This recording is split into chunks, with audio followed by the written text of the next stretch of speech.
استهلي باسم رب الخلايق ذا الجلال، يا هجاسي واقدح شعر على المستوى. هات يا ابيات نتشرف ولا فيها جدال، ما أبيها لا جشرة ولا بمحتوى، ما أبيها لا جشرة ولا بمحتوى. استهل باسم رب الخلايق ذا الجلال، يا هجاسي واقدح شعر على المستوى. هات يا ابيات تشرف ولا فيها جدال، ما بها لاجل شهره ولا بمحتوى.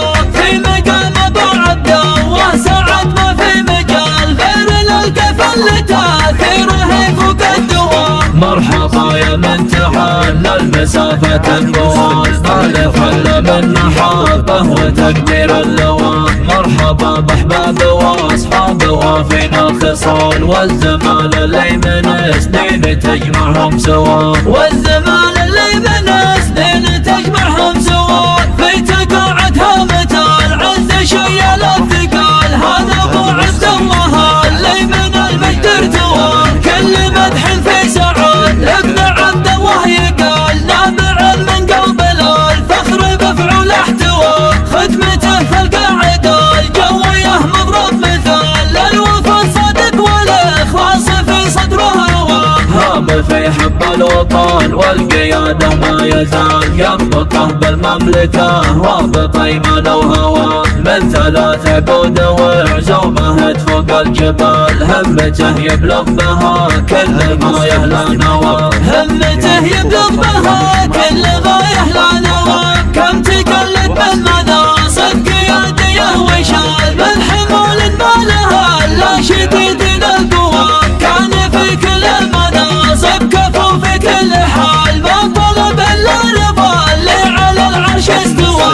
لا دعا المهمات لبى بامتثال، والصدر تكليف له ما تردد وانزوى. ما خذا منصب تشريف ولا الاحتيال، وانضباطه في العمل اظهره صوب النوى. والشهامه والوفاء في حياته راس مال، والمبادئ والقيام فيه باعلى مستوى. والمبادئ والقيام فيه باعلى مستوى. صيته العطر نوم مسوي يشرح كل بال، مفخرة بعه وفال مجتمع نوره ضوال. مثل شهر للعريضة مقادم الرجال، لابت في ساعة الهية الدعم الغوال. تفجر ابياتي امامه ولو كانت جزال، فالتقاعد شرفت هذه يشيل اللوال. بعد رحله عامره بالعطا حط الرحلات، الامم لرحلاته باعجاب الروى.